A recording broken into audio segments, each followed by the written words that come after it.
In printing, black is a color, and white is not. And when it comes to printing in black, there are several kinds of blacks you can choose from, but it all boils down to two basic types: process black and rich black. Process black is 100% black, while all the other CMY values are 0.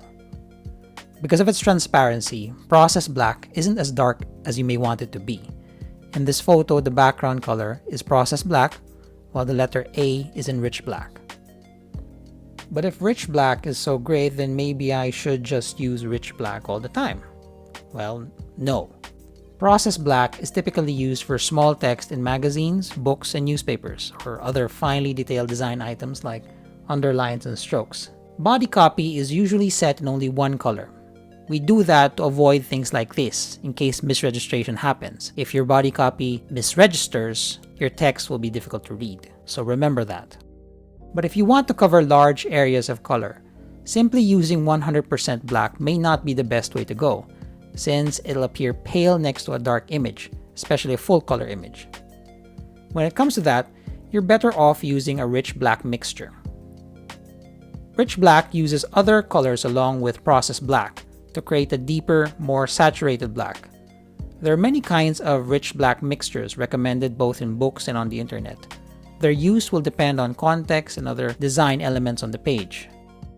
But the principle is to include shiners along with processed black to make the color richer. A shiner is a term used for the underprinting of a processed color to strengthen the black. But I should also point out that various web sources also recommend that color combinations do not exceed 250%, meaning that the addition of the cyan, magenta, yellow, and black values have a limit because exceeding that may cause problems with ink absorption and drying.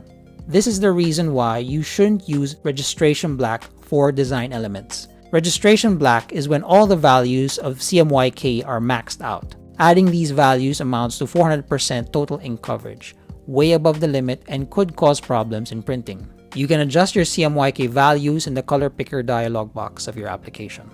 Here are some common color combinations for black. Cool black is 100% black with a shiner of 50% cyan, while a warm black is 100% black with 50% magenta. For simplicity's sake, I recommend setting your rich black mixtures to 50 cyan, 50 magenta, 50 yellow, and 100 black, while some sources have recommended other mixtures. The book A Guide to Print Production does away with the yellow and just uses cyan, magenta, and black, while others go for a 70, 50, 30, 100 split. Note that none of these mixtures exceed 250%. Other color printing terminologies you should know. First is overprinting. Overprinting is the basic principle of how CMYK colors mix, and it relies on the translucency of the ink. It's like the multiply blending mode in Photoshop. The color printed above mixes with the color below, creating another color. Here are some examples of overprinting. So even with just two colors, you can create additional tones by printing varying densities of color.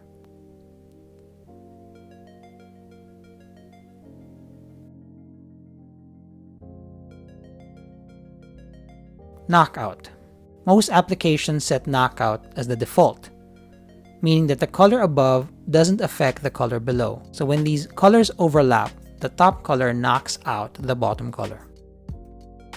Like this. Sometimes misregistration occurs, creating white spaces between knocked out colors. If you don't want this happening, trapping prevents that. Trapping involves creating overlaps and underlaps between colors during print production to prevent misregistration. So imagine if you have two spot color areas that you want printed, and then misregistration happens. It'll result in the paper showing through. Whereas if you properly create overlaps, in case misregistration happens, you're covered. Here are some terms involving the treatment of text and color. This is reverse text. Reverse text is text that has been knocked out of a colored background, meaning the text is non-printing or in a lighter color, while the surrounding area is in a darker color. Be mindful of using reverse text, however, especially when using it for body copy and using fonts with thin serifs. The ink tends to spread and makes the text difficult to read. This is a surprint. A surprint describes two elements that are printed on top of one another and are tints of the same color. For example, the background is 40% of the text color.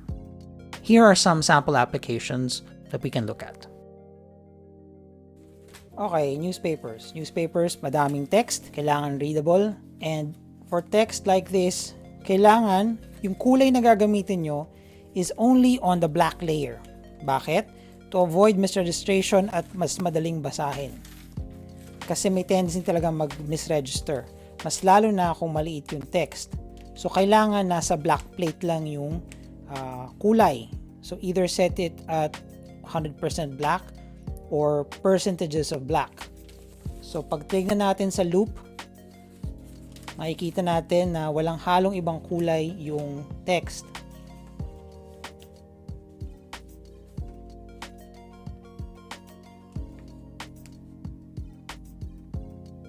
Kasi pag hinaluan yan, mag-misregister.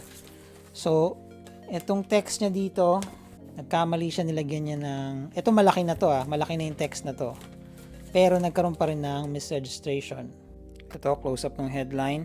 Kitang-kita yung misregistration. Nakikita nyo yung cyan layer, yung yellow layer, and yung magenta layer hindi nagkakatugma-tugma. Mag-iingat din kayo sa pag-reverse ng text on solid backgrounds. Gaya nito.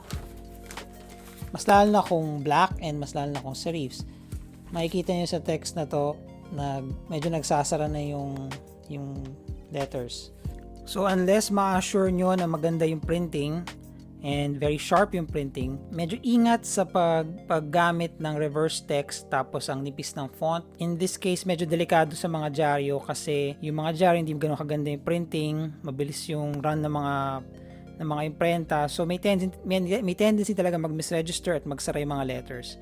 Pero kung maganda naman yung printing nyo at maganda yung quality ng libro, medyo hindi naman ganun ka-delikado yung reverse text. Pag digital, hindi naman siguro magsasara yan, mas lalo na kung kahit maliit. Pero yun lang, ingat lang sa mga ganung bagay. So kailangan you have to follow yung mga sinasabi natin sa typesetting na minimum font sizes kung gusto nyong mabasa na mabuti. Hindi kayo pwede mag 6 points dito, magsasara yan.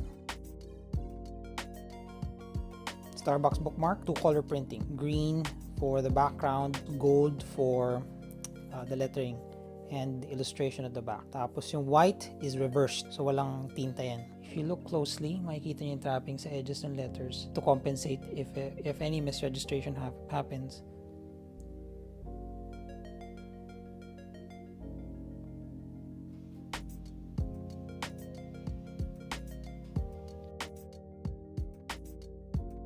Hieronymus Bosch art book. So obviously yung pages are in full color, but if we look at certain parts, makikita natin tong papel na to may gold ink.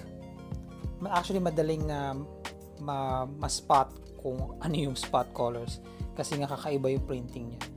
So itong page na to uses gold ink, pero the other pages use full color. This is a fold out spread. Tapos let's take a look at this in close up. We're seeing full color dots. Tapos this gold part, this gold field is in spot color. Maraming dots sa paligid, but the letters in gold ink are just a solid block. I'm guessing sa knockout yung full color area in the shape of the letters para hindi mag-overprint yung letter over the full color area.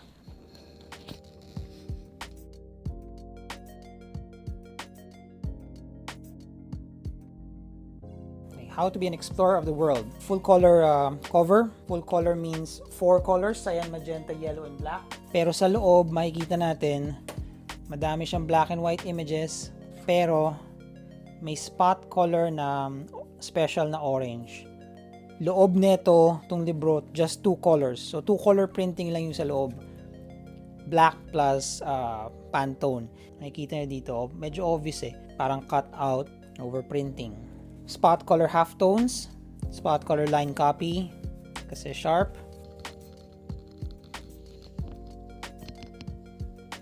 So, nice way to be economical but at the same time may aesthetic siya. So, let's take a look at some of these images para makita nyo siya up close.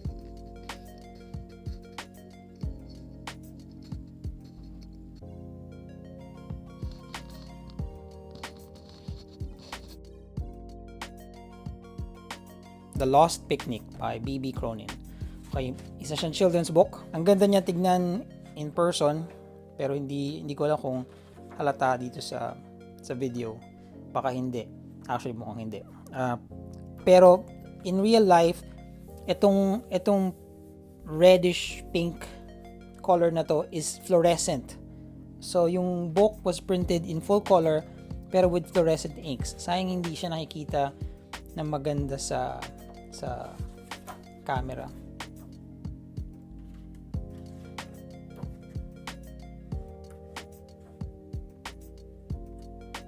Siguro this book was printed in 5 colors, maybe 6. Production manual, one of my references for this class. Meron siyang spread inside the book that features a Pantone swatch para makita yung difference. So, hindi siya obvious sa camera. Pero ang tingkad nitong fluorescent color na to. And even itong fluorescent color na to. So, let's take a look at the difference. So, here makikita natin yung Pantone swatch versus yung CMYK square. The CMYK square has mukha siyang linear dots actually. While yung Pantone area, solid block of color lang siya. The full color image up against yung Pantone field.